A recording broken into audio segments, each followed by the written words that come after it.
Buenas tardes, mi nombre es Jimena Valencia y mi compañero es Víctor Vergara y vamos a hablar acerca de las patologías del lenguaje. Las patologías del lenguaje, también conocido como trastornos del lenguaje, es el déficit de comprensión, producción y uso del lenguaje. Cuando hablamos de alteraciones de expresión verbal, hablamos de alteraciones en las regiones cerebrales, vías o núcleos de los nervios. Cuando estas partes o estas regiones del cerebro se ven afectadas, surgen múltiples enfermedades, surgen una serie de enfermedades y entre ellas la disartria y la afasia. ¿Qué es la disartria? La disartria es un trastorno de la programación motora del habla que debilita los músculos de la boca, de la cara e incluso el sistema respiratorio. Cuando los músculos que son utilizados para el habla se debilitan debido a la disartria, el habla es lenta y confusa. Sin embargo, la disartria no afecta a la prolongación ni la secuencia del lenguaje. Es decir, tiene dificultades asociadas con lo fonológico, o sea, con la realización de los sonidos. Entonces, los aspectos sensoriales del lenguaje se preservan y el lenguaje interno y la estructura del lenguaje se mantienen, no sufren afectación. Se afecta el habla, pero no se modifica el lenguaje como sistema de códigos. Cuando pasamos al sistema respiratorio, cuando hablamos del sistema respiratorio, cuando este se ve afectado por la disartria, se debilita. Entonces se comienza a mover con lentitud o muchas veces no se mueve en absoluto. Y esto se da a derrames cerebrales u otra lesión cerebral. Whittaker, en 1976, distingue cuatro tipos básicos, cuatro afasias básicas según la lesión o según el lugar de la lesión en donde se ocasiona. Primera, lesión de las motoneuronas inferiores. Esto es caracterizado por la hipotonía muscular, esto quiere decir la reducción del tono muscular o la pérdida de tono muscular y la reducción de la fuerza de contracción.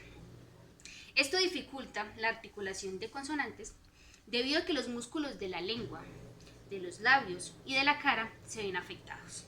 Cuando esta lesión en las motoneuronas inferiores aparece, con ella aparece una disartria llamada disartria flácida o vulvar. Esta disartria es un daño motórico del habla, caracterizado por afectar el tono y los movimientos de los músculos fonatorios. Pero en este caso, la lesión, para que surja esa disartria, se da en un lugar específico y es en la neurona motriz inferior. La neurona motriz inferior aparece en la asta anterior de la médula espinal, como vemos acá, en la asta anterior de la médula espinal, acá está situada la neurona motriz inferior, que se conecta con los músculos. Entonces, esta emite terminaciones nerviosas que llegan directamente a los músculos del organismo y provocan una contracción voluntaria. Por otro lado, como vemos en la diapositiva, aparece una disartria, hay otra disartria llamada espástica. La espástica es una espasticidad que reconoce que es una resistencia al movimiento pasivo de un grupo muscular.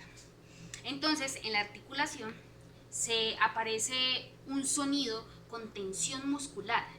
El habla es lenta y parece como si hubiera algo dentro de la persona que le impidiera emitir el habla o un sonido con libertad. Es una resistencia que no le permite hablar fluidamente. Y esto se debe a que esta disartria aparece en la corteza cerebral. ¿Qué es la corteza cerebral? La corteza cerebral es esa materia o es esa zona gris o que cubre la superficie de los hemisferios. Y está la encargada del pensamiento, de la percepción, del juicio. Entonces, cuando esta se ve afectada, por eso mismo se afecta el hecho de hablar libremente. Siempre hay una restricción. Pasando a otra lesión, tenemos la lesión de los ganglios basales. cuando la célula de los ganglios basales se ve afectada, se produce una dificultad para controlar el habla y los movimientos de postura.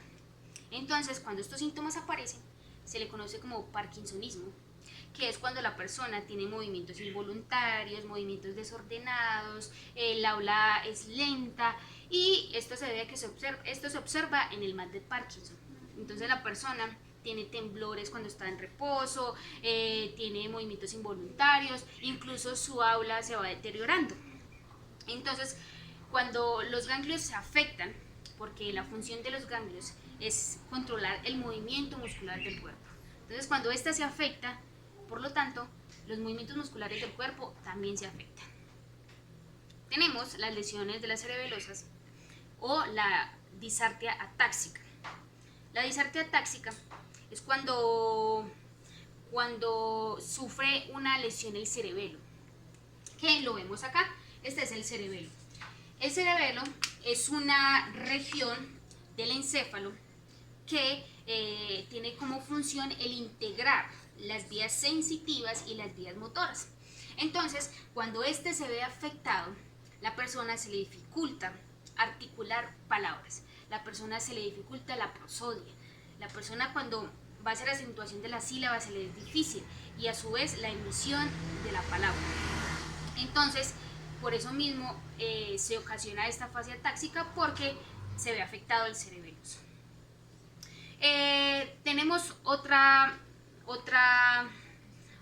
tipo de problemas, de trastornos. Como lo decía anteriormente, cuando hay trastornos del lenguaje aparecen disartrias y afasias. Entonces, ya hablamos de los tipos de disartrias según Whittaker, y vamos a hablar acerca de las afasias, que también es un trastorno del lenguaje como debido al hecho de que ser afectadas las regiones del cerebro. ¿Qué es una afasia? Una afasia es un trastorno que es causado por lesiones en las partes del cerebro que controlan el lenguaje. Cuando estas partes del cerebro se ven afectadas, la persona que tiene afasia se le dificulta la lectura, la escritura, incluso el expresarse. El querer decir algo se le dificulta. En sí, esto es un impedimento o una dificultad para la expresión y la comprensión de los símbolos verbales, lo cual es un impedimento para los procesos mentales. Pero a lo largo de los estudios que se le han hecho a las afasias, los neurólogos, como vemos en la diapositiva, lo han dividido en dos. Afasia, que son dos afasias muy conocidas, que es la afasia de Broca y la de Wernicke. Bueno, continuamos entonces con la afasia de Broca. La afasia de Broca se le debe el nombre Broca por el francés Paul Broca, quien fue uno de los que contribuyó o los que aportó para el descubrimiento de esta afasia, que por eso se le atribuye el nombre de afasia de Broca, porque él y junto a otras personas hizo este descubrimiento y por lo tanto se le atribuye este nombre. La afasia de Broca, como vemos en el dibujo, se da en el lóbulo frontal izquierdo. Cuando una persona sufre de afasia de Broca, esta persona, como vemos en la diapositiva, se le dificulta hablar con fluidez. Y es que esta parte del cerebro es el encargado del lenguaje expresivo. Entonces, por lo tanto, la persona que sufre de esta afasia se le dificulta articular palabras, dar un discurso largo y con fluidez. Entonces, por lo tanto, esta persona debe dar un discurso corto, menos de 4 palabras, por el hecho de que se le dificulta. Sin embargo, cuando hablamos de afasia de Broca, la persona puede comprender muy bien lo que oye. Su comprensión de escucha se permanece intacta, pero al momento de hablar se le dificulta. ¿Por qué se da esta afasia de Broca? Esta afasia de Broca se da por derrames cerebrales, por traumatismos craneoencefálicos. Entonces, cuando la persona sufre de estas cosas, puede sufrir una afasia de Broca. Por otro lado, tenemos la afasia de Wernicke, que se le atribuye el nombre Wernicke por Carl Wernicke, quien también contribuyó, aportó su conocimiento para el descubrimiento de esta fascia. Entonces él, junto a otros investigadores, hizo el descubrimiento de este tipo de anormalidad, y entonces por eso se le atribuye a fascia de Wernicke a Karl Wernicke. Pero ¿qué es la fascia de Wernicke? Como vemos aquí, en esta zona es donde tenemos el área de Wernicke, y cuando esta zona del área de Wernicke se ve afectada, ocurre totalmente lo contrario a lo que ocurre a la fascia de Broca. En la fascia de Wernicke, como vemos en la diapositiva, la persona puede hablar con fluidez, puede dar un discurso con fluidez, pero su comprensión no es buena, su comprensión de lo que escucha se afecta. Entonces, una persona con afasia de Wernicke puede dar un discurso largo, fluido, sin ningún problema, pero al momento de dar ese discurso puede ser un discurso sin sentido. ¿Por qué? Porque la persona puede involucrar palabras innecesarias o frases que no van ahí. Entonces, habla totalmente con fluidez, pero incoherencias, cosas sin sentido. Entonces, como podemos ver, ahí está el contraste en estas dos afasias. La afasia de Broca, la persona no puede hablar con fluidez, pero puede comprender lo que escucha. Y la afasia de Wernicke, la persona puede hablar con fluidez, pero no puede comprender lo que escucha. Esta es la gran diferencia en estas dos afasias. Pasando a otro lado, como lo vemos en la diapositiva, Head distingue o propone otros 4 tipos de afasias. Está la afasia verbal, la afasia nominativa, la afasia sintáctica y la afasia semántica. ¿Qué es la afasia verbal? La afasia verbal se la podemos atribuir también a la afasia de Broca, porque es un trastorno similar. La afasia verbal es como una rama de la afasia de Broca, que es la que se le dificulta a la persona articular palabra. A la persona se le dificulta dar un discurso con fluidez, y es porque su lenguaje espontáneo presenta alteraciones en sus mecanismos articulatorios.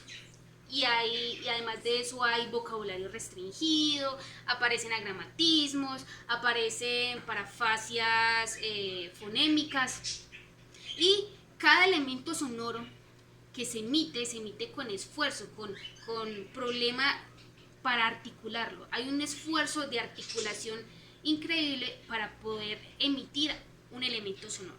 Por eso a esta afasia verbal también se le conoce como afasia no fluente, por el mismo hecho de que la persona se le dificulta hablar con fluidez, se le dificulta articular palabra, y por eso se le atribuye a la afasia de Broca.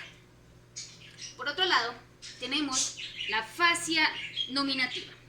La afasia nominativa es aquella en que la persona se le dificulta determinar un objeto o un concepto. La persona conoce ese objeto, conoce ese concepto, pero simplemente al momento de decir la frase o de referirse a ese objeto o a ese concepto, se le dificulta decir su nombre. Y las personas que tienen esta afasia nominativa tienen más dificultades para expresar o decir sustantivos o recordar sustantivos que adverbios, verbos o adjetivos. Un ejemplo de ello, o 2 ejemplos importantes para representar esta afasia nominativa, son los siguientes.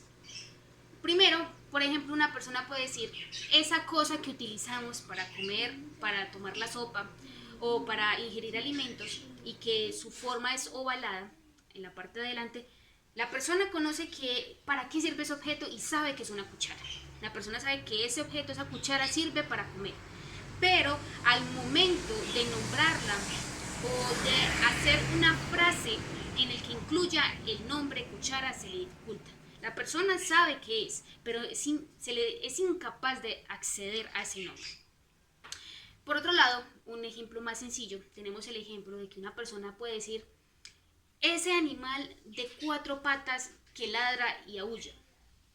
La persona conoce a ese animal, la persona sabe que es un perro, la persona sabe las funciones de ese perro, la persona sabe cómo es ese perro, pero al momento de hablar y de referirse a ese perro, simplemente no encuentra la palabra perro para referirse a ella. Entonces, Cuando a la persona le sucede esto es porque tiene afasia nominativa. Simplemente no es capaz de reconocer que eso es un perro. O sea, sí lo reconoce, pero no es capaz de nombrarlo. Continuamos con la afasia sintáctica. La afasia sintáctica se le atribuye a también la afasia de Broca. ¿Por qué? Como decíamos anteriormente, la afasia de Broca, las personas que tienen afasia de Broca, se les dificulta articular palabras. Entonces, la persona que tiene afasia sintáctica, esta persona se le dificulta articular palabras, se le dificulta hablar con fluidez. Y es por eso que se le atribuye la afasia de Broca. Sin embargo, su comprensión es buena, pero, digámoslo, no es del todo buena. ¿Por qué? Porque la persona puede entender frases simples, que no tengan dificultad o no tengan una gramática muy compleja. Pero si se le presenta una frase con una gramática compleja o con un cambio de orden que su mente no sea capaz de reconocer, se le es difícil interpretar. Un ejemplo de ello es lo siguiente. Una persona con afasia sintáctica se le puede presentar la frase: María le dio un globo a Juan. La persona con esta afasia, su comprensión le da para entender que María le dio un globo a Juan. Pero si hiciéramos el experimento de cambiar la frase y de poner el globo que le dio María a Juan, esta persona se le va a dificultar entender o discernir quién le dio el globo a quién. Y es porque la gramática se hizo más compleja, se cambió de orden, entonces los parámetros que tenía esa persona se trocaron, se cambiaron y simplemente no es capaz de reconocer quién le dio el globo a quién. Esa es la afasia sintáctica. La persona le es difícil articular, pero comprende frases simples y es capaz de discernir lo que quiere decir una frase simple. Pasamos a la afasia semántica. La afasia semántica se le puede atribuir a la afasia de Wernicke. ¿Por qué?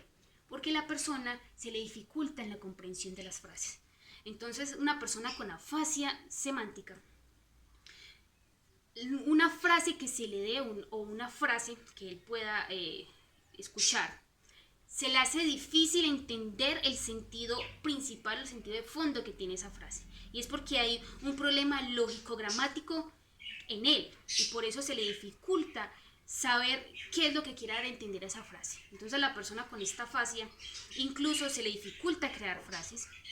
Puede crear frases al aire, cortas, sin algún sentido, sin tener conexiones, porque también le afecta las relaciones que puede tener una palabra con la otra. Entonces la persona puede decir un discurso, pero no va a haber relaciones o no va a haber conexión en las palabras. O al momento de decirlo también puede olvidársele el significado de los vocablos, el significado de la frase, y no recordar ni saber qué es esa frase o cómo decir esa frase. Para terminar, Blaise propone cuatro variables particulares de las afasias sensoriales y motrices. Está la sordera de los sonidos del lenguaje. Segundo, está la sordera de las palabras. Tercero, está la sordera de los sustantivos. Y cuarta, está la sordera de las preposiciones. Más adelante, mi compañero Víctor va a hablar acerca de otro tipo de afasias, porque en los trastornos del lenguaje existen múltiples disartrias, múltiples afasias, disfasias, todo tipo de trastornos, y esto se debe principalmente a derrames cerebrales o algunos accidentes o traumatismos craneoencefálicos. Entonces por eso hay tantas afasias que se producen debido a estas afectaciones en las regiones cerebrales. Entonces los dejo con mi compañero Víctor.